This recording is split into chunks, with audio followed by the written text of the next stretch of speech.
warahmatullahi wabarakatuh. Waalaikumsalam warahmatullahi wabarakatuh. Kami dari kelompok 3 akan menyampaikan hasil praktik baik yang akan dibawakan sama kami dari kelompok 3.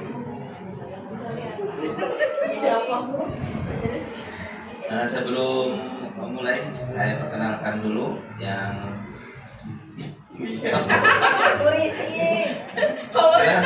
sendiri aja.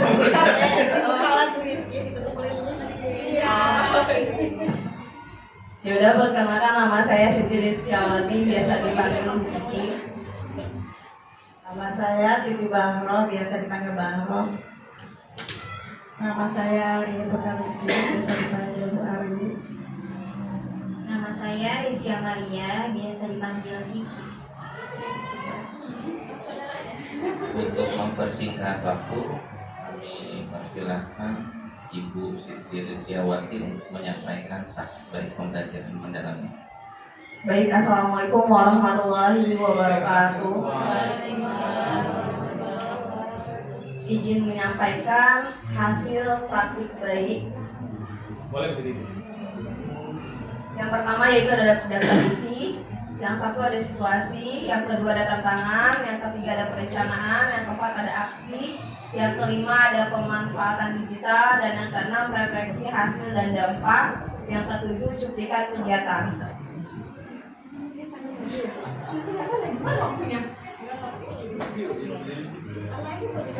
Nah, di sini ada situasi atau latar belakang ya. Ketika muncul identifikasi masalah yang berupa kesulitan dalam melakukan operasi pengurangan gambar-gambar angka yang konkret yang angkanya sampai 40. Salah satunya yaitu motorik halus yang belum sempurna bisa mengakibatkan kesulitan melakukan operasi pengurangan. Oleh karena itu perlu menstimulasi motorik halus sehingga perkembangan motorik halus bisa sempurna. Salah satunya dengan permainan langkah angka menghitung mundur bisa memudahkan peserta didik melakukan operasi pengurangan. Permainannya itu saya buat kayak permainan taplak ya atau engklek, tapi menggunakan angka, kartu angka.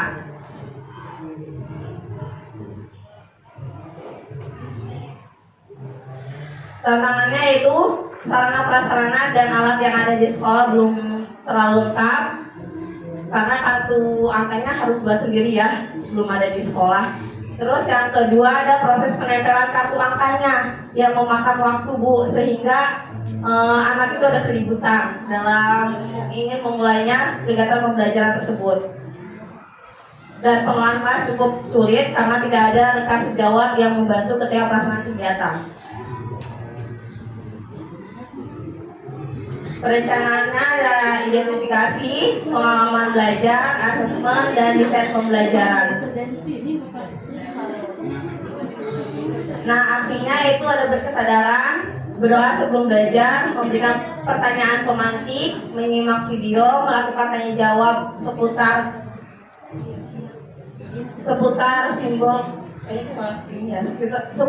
simbol dalam matematika. Simbol dalam matematika itu kayak pengurangan, tambahan, kalian, dan sama dengan, seperti itu. Yang kelima, mengamati jenis simbol matematikanya.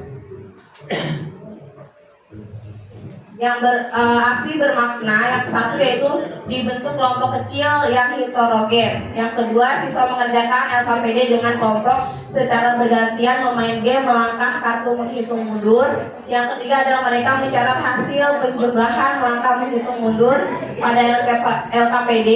Yang keempat, membaca hasil jawaban pada LKPD-nya masing-masing. Selanjutnya yaitu aksi mengembirakan. Siswa melakukan operasi pengurangan dengan cara bermain game melangkah angka dengan menghitung mundur. Siswa menjawab operasi pengurangan pada LKPD. Yang ketiga ada menanggapi teman yang sedang membacakan jawaban pertanyaan pada LKPD.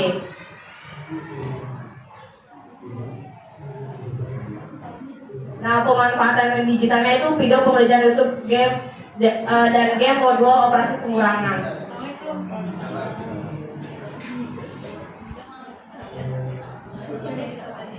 Ya, mungkin sekian dari saya. Kurang lebihnya mohon maaf. Wassalamualaikum warahmatullahi wabarakatuh. Waalaikumsalam warahmatullahi wabarakatuh. Untuk materi selanjutnya Ibu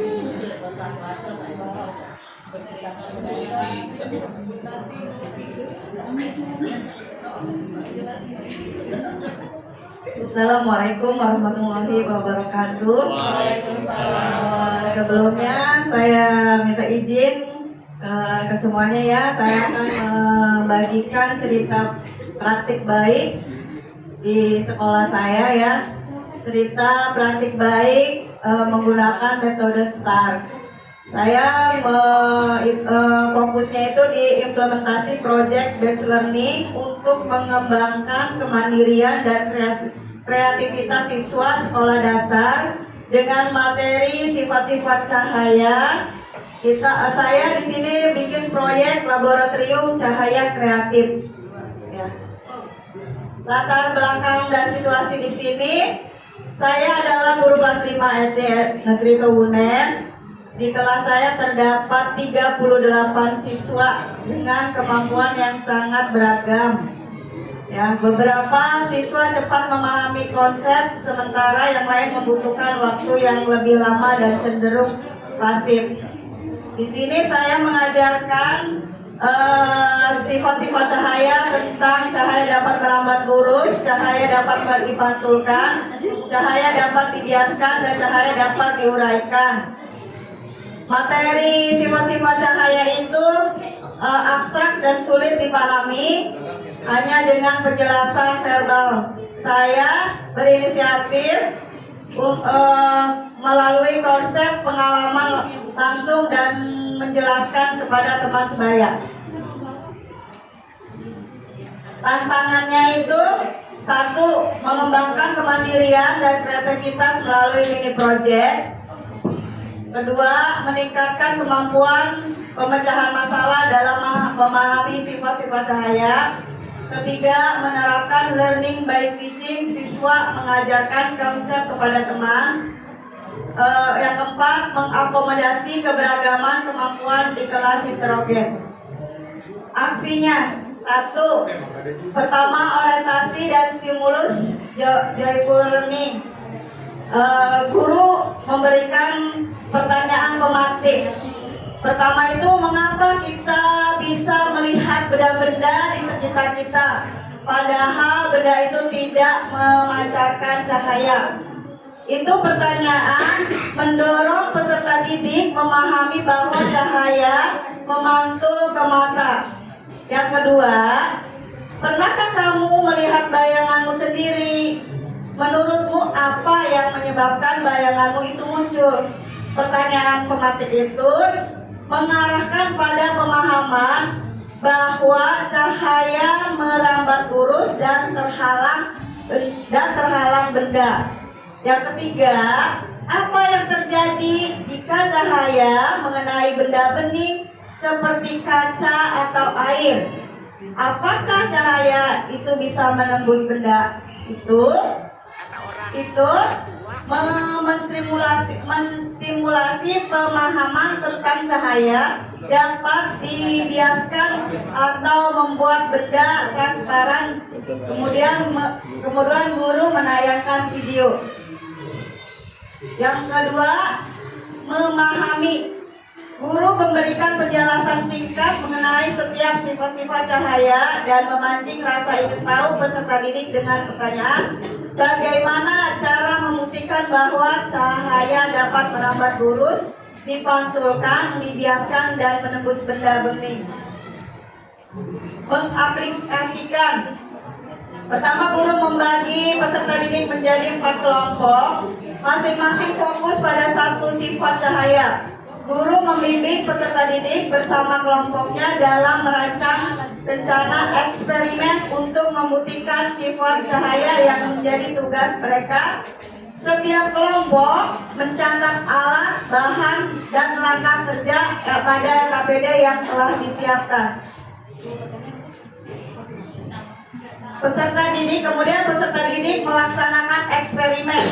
Eksperimennya, cahaya merambat lurus, cahaya dapat dipantulkan, cahaya dapat dibiaskan, dan cahaya dapat menembus benda bening. Di sini ada refleksi hasil dan dampak. Siswa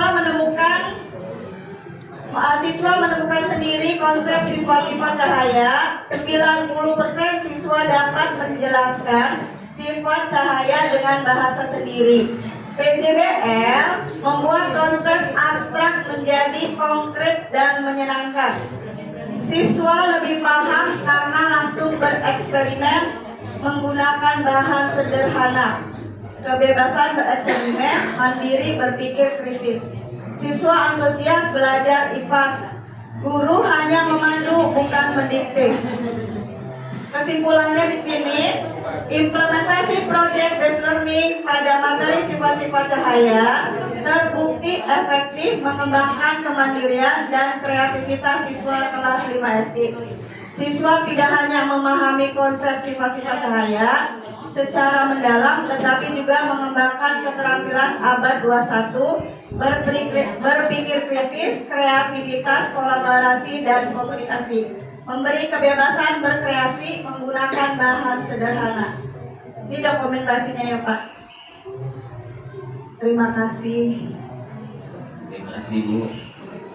Untuk selanjutnya di bahan ya.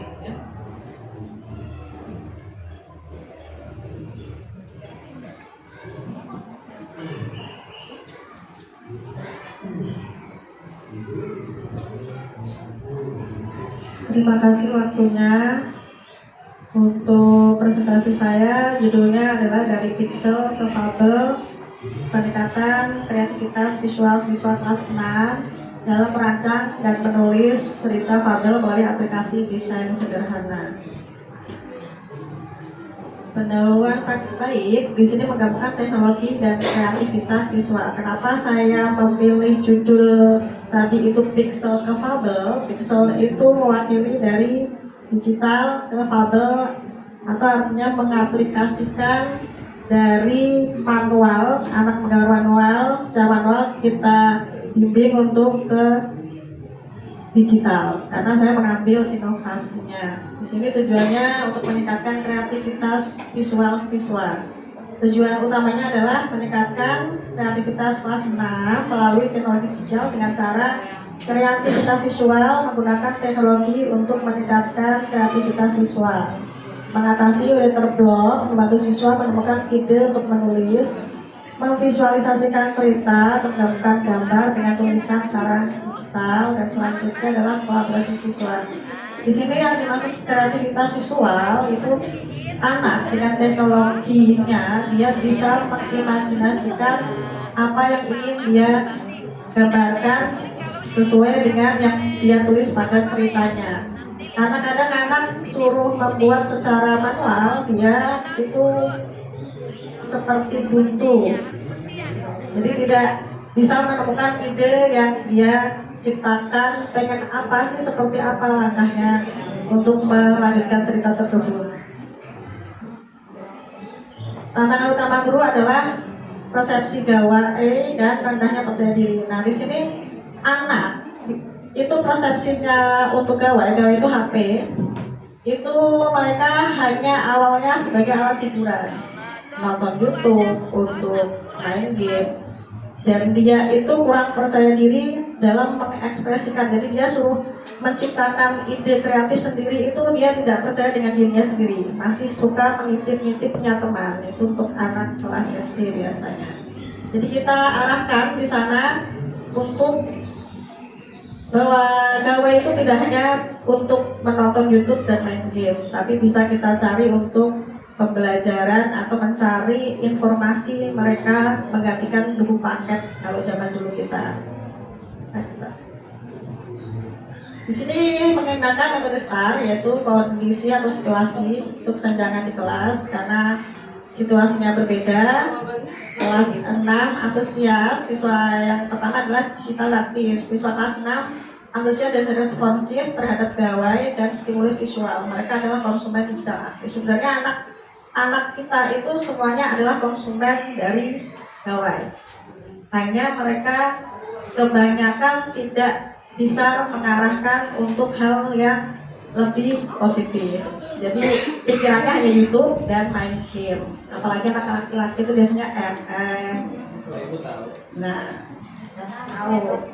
Karena anak saya laki-laki semua di sekelas. Kondisi kedua adalah kesulitan produksi. Antusias digital berbanding terbalik dengan kemampuan produksi saat menulis narasi bahasa Indonesia.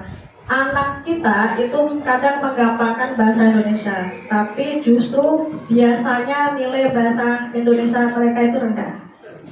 Karena dia tidak bisa dalam apa itu namanya literasinya.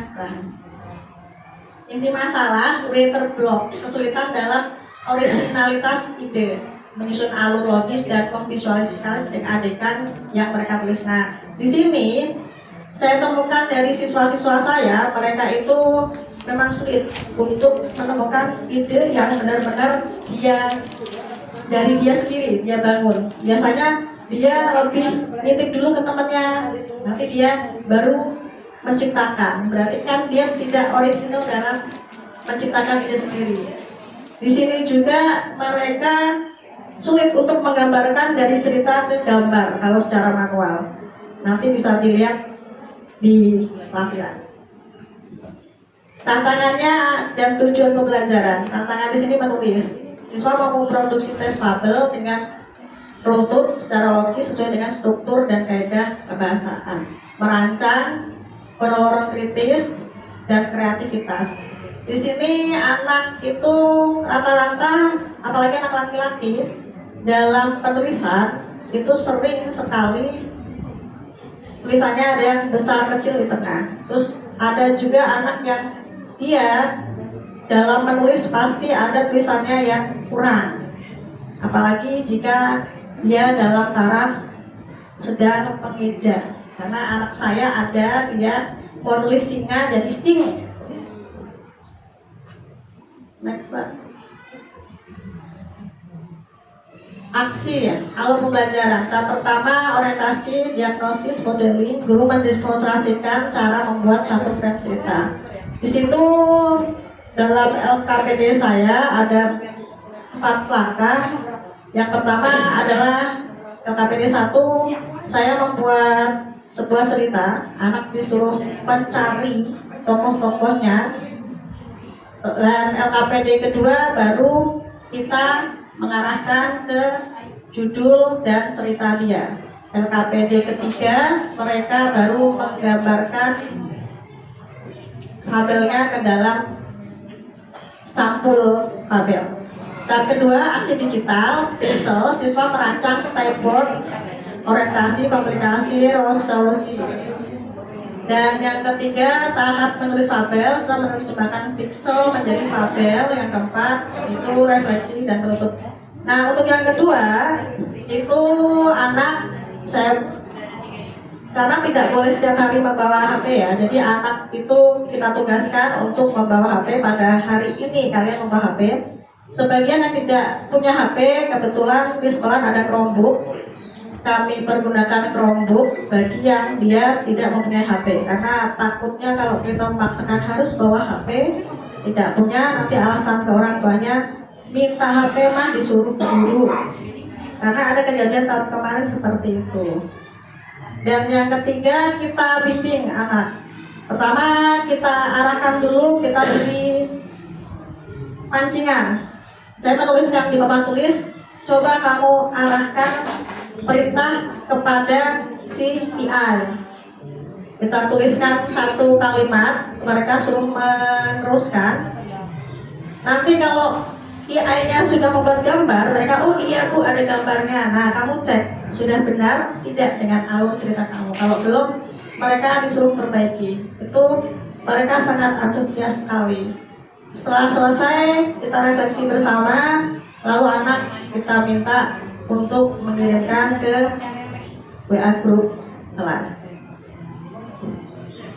Hasil keterlibatan siswa di sini anak senang daripada kita hanya berdiri berceramah, apalagi cuma menggambar. Anak itu sebenarnya dengan menggunakan gawai itu semangat, cuman harus benar-benar kita awasi. Apalagi kalau dia tahu kode wifi sekolah, karena kalau tidak kita awasi, mereka pas istirahat pasti nyuri waktu buat main game mabar bareng. Mengapa tantangan ini harus diatasi? Karena pentingnya kreativitas dan literasi digital itu. Jadi anak sekarang kan suruh membaca buku itu sangat sulit. Walaupun di kelas itu ada pojok baca. Kebetulan di kelas saya ada sedikit buku untuk pojok baca, tapi mereka kalau tidak kita suruh tidak ada yang menyentuh bukunya. Sampai debuan ada. Nah di sini dengan seperti itu kita arahkan mereka, mau tidak mau kan mereka jadi membuat cerita dengan berliterasi di laptop atau di gawai masing-masing. Aksi pembelajaran kreatif, strategi implementasi untuk siswa. Dalam tahap ini, guru menerapkan teknik interaktif dan kolaboratif untuk meningkatkan keterlibatan siswa. Fokus pada eksplorasi ide dan proses kreatif membantu siswa mengatasi hambatan belajar. Nah, di sini kita tidak hanya memerintahkan saja dengan duduk, kita juga memancing mereka. Ayo, kamu dalam ceritanya apa? Kita pancing mereka supaya mereka menggambarkan sosok fabel yang mereka buat di LKPD mereka, LKPD 2 mereka. Karena ada kadang dia tidak tahu, jadi pas gambarnya muncul si kelinci dielus-elus sama singa. Saya kelinci ini bersahabat sama singa. Iya Bu, salah. Karena dia salah memerintahkan si ayahnya, dia mengganti lagi. Next Mbak. Tahap perencanaan, analisis, desain pembelajaran digital, analisis siswa, lingkungan digital, desain pembelajaran dan rencana aksi. Di sini kita analisis kebutuhan dan karakteristik siswa. Kebetulan untuk semester ini karena laki-laki semua, karakteristiknya bersama. Kalau kita menggunakan gawe untuk anak laki-laki itu lebih antusias sebenarnya daripada anak perempuan. Kalau anak perempuan kita tahu sedikit itu mereka sudah buka TikTok. Iya, karena pengalaman yang tahun sebelumnya gitu. Jadi kalau anak perempuan terusnya ibu, ayo kita bikin konten. Gitu. Beda dengan anak laki-laki sebenarnya. Di sini lingkungan digital memanfaatkan teknologi yang tersedia di kelas. Nah, kelas saya kebetulan dekat dengan lab, jadi wifi-nya lumayan lancar. Kita manfaatkan itu. Kalau untuk yang gawe, saya minta mereka punya kuota masing-masing. Karena kalau semuanya menggunakan wifi, pasti tidak akan cepat wifi-nya. Semakin banyak yang menggunakan, semakin lemot biasanya. Desain pembelajaran, kita kembangkan kurikulum berbasis joint learning. Nah ini yang sedang, karena kemarin kita sudah buat kurikulum baru dilaksanakan, maka kita kembangkan lagi atau perbarui kurikulum baru di sekolah kami. Rencana aksi membuat langkah-langkah implementasi yang efektif ada di RPPM. Next Pak. Tahap implementasi langkah pelajaran kreatif, eksplorasi ide, menulis draft, desain visual, umpan balik. Nah, setelah dia menuliskan ide, tokohnya, konfliknya di mana, mereka menulis draft tentang tabel singkat. Lalu mendesain secara visual menggunakan aplikasi digital. Kemarin padahal saya cuma mengarahkan pakai Gemini, tapi ternyata mereka itu yang emailnya email anak itu tidak bisa membuka aplikasi Gemini. Jadi mereka mencari sendiri, ada yang pakai Meta AI gitu, Meta AI. Bu pakai Meta AI boleh nggak? Boleh. Bu pakai ini boleh nggak? Boleh. Ternyata mereka tahu gitu. Jadi kita tidak perlu memberikan ini harus pakai ini enggak, mereka bisa mencari tahu sendiri, ternyata lebih pintar dari kita sebenarnya. Setelah selesai kita beri umpan balik. Jadi setelah mereka mengirimkan di laptop, saya buka satu-satu, ini cerita siapa, sambil kita beri nama, judulnya sudah pas belum, karena kebanyakan anak itu kadang penulisan judulnya ada yang kurang di tulisan kalau anak kelas saya. Next Pak. Hasil Transformasi pola pikir siswa. Dampak terbesar adalah pergeseran pola pikir siswa dari konsumen pasif menjadi kreator aktif. Nah, anak yang tadinya hanya jadi konsumen pasif, di sini mereka bisa jadi kreator aktif. Saya pancing mereka sampai kadang saya bilang, kamu pengen ke Paris? Nggak perlu jauh-jauh, kamu bikin aja di situ, kasih foto kamu sedang berdiri, bilang tolong rubah background saya di Paris, nanti kamu akan berada di Paris secara digital. Nah, ada kan mereka kreatif dengan sendirinya. Next. Diferensiasi proses, memilih alat menggambar sesuai minat. Nah, yang tadi itu saya kan, dia memilih alatnya sesuai dengan minat dia. Saya mengarahkan satu, tapi ternyata mereka bisa mencari yang lain dengan sendirinya. Refleksi guru meningkatkan antusiasme siswa dalam belajar. Dengan refleksi ini, guru mencatat bagaimana penggunaan teknologi digital sebagai tambahan dalam pembelajaran terbukti meningkatkan antusiasme dan kepercayaan diri siswa saat berkreasi. Di sini anak sangat antusias daripada kita hanya ceramah mereka ngantuk, terutama anak laki-laki. Ya Pak Faik ya, Pak Faik dulu mungkin seperti itu juga ketika sekolah ngantuk. Tapi kalau kita menggunakan gawai, mereka itu sangat semangat sebenarnya. Next, Pak.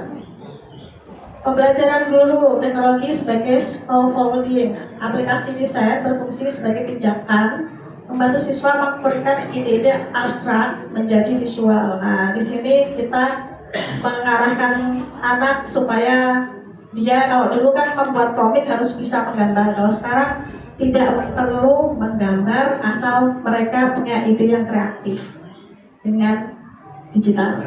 Bermain yang struktur, siswa mencapai target akademis serius melalui proses yang terasa seperti bermain. Nah, mereka ternyata saya perkiraan itu 1 jam, ternyata tidak nyampe 1 jam mereka sudah, Bu, saya sudah mengumpulkan hampir 90% anak itu sudah mengumpulkan, kecuali anak yang masih dalam taraf pengeja. Tantangan manajemen instruksi, perlu manajemen waktu yang ketat untuk memandu transisi dari pixel desain ke fabel. Nah, di sini tantangannya kemarin itu adalah Chromebook ada yang ngeblank, tiba-tiba Bu tidak bisa diklik. Disitulah anak kita akhirnya bergantian. Next, Pak. Hasil dan dampak. Meningkatkan kreativitas siswa digital, kreativitasnya meningkat, gawai sebagai alat kreatif, dan profil dimensi lulusannya tercapai. Next, Pak. Ini lampirannya. Itu anak-anak saya, laki semua. Ini hasil karya manualnya seperti itu, dan mereka yang tadinya menggambarnya seperti itu menjadi yang lebih lucu di atasnya, itu secara digitalnya. Jadi tetap kita dalam proses membimbing, tetap kita kelilingi satu-satu untuk membimbing atau memantau mereka ada kesulitan tidak, karena kebanyakan anak-anak, Bu, ini perintahnya bagaimana? Kita jelaskan dulu dari awalnya dalam proses digitalnya, dan mereka sangat antusias sambil kita memberikan pembelajaran dengan komputer. Karena kan sekarang sudah itunya komputer ya. Dan di sini praktek baik berhasil, siswa menjadi kreator cerita dan visual yang inspiratif. Terima kasih. Terus untuk peserta selanjutnya